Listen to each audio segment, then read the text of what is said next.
In this video, we will explore Rembrandt's life as well as the painting style that made him one of the best artists in history, not only in the Dutch Republic but worldwide. Born in Leiden, Holland in the year 1606, Rembrandt was the son of a well-off miller. As a kid, he was sent to Leiden's prestigious Latin school, but soon showed his little scholar capabilities, and instead took an apprenticeship with a local artist to learn how to paint. While Rembrandt's art belongs to the Baroque era, it is noteworthy to point out that Baroque art in the Netherlands was infinitely different from Italian Baroque. Netherlandish artworks of this time period lacked the splendor that traditional Baroque is so well known for.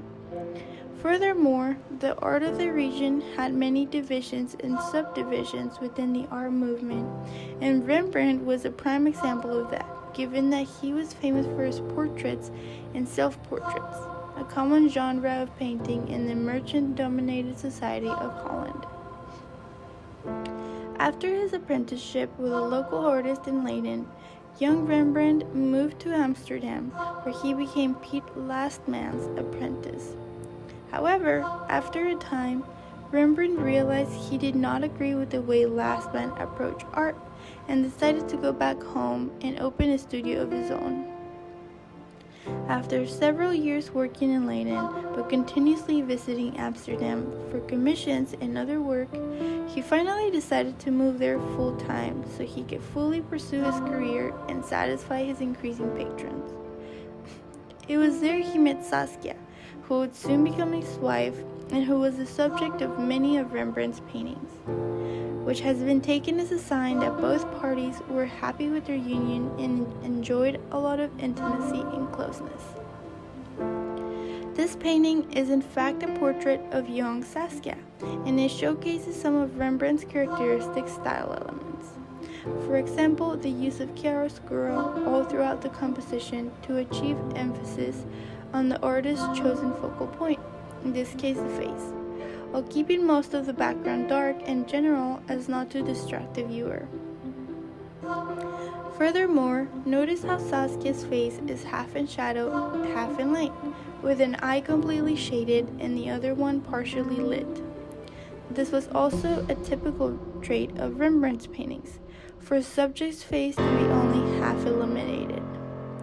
Most of his paintings also tended to lean towards the warmer undertones when it came to atmospheric color, and while Rembrandt is known to have been a fanatic of extravagant costumes, for his more formal paintings, most of the subjects would wear the traditional Dutch attire of the time. Now we will look at the famous painting of the girl at a window. In this painting, Rembrandt chose a cooler color scheme and painted using quite a thick application of paint, also known as impasto. The brush strokes in this painting are a lot more subtle than in the painting of Saskia, but they still feel broad enough to be recognizable as his style. As mentioned before, Rembrandt would usually place his subjects in ambiguous locations that tell us very little about who the person sitting is, and this piece is no different. However, this piece has an interesting story related to it. Painted in 1645, this trompe l'oeil painting, which is French for to deceive the eye, was meant to deceive the viewer into thinking the painting is actually part of reality. After painting the piece, Rembrandt placed it behind one of his windows and made several people walking by believe the girl was actually there, leaning on the ledge. This story is not in fact true, but it captures the essence of trompe l'oeil paintings, which Rembrandt and his students took a special interest for. Rembrandt enjoyed a successful and seemingly fulfilling life for the most part. However, it is noteworthy to point out that towards the middle of his life, there were several tragedies that happened fairly close to one another and are thought to have sent him down a depression spiral.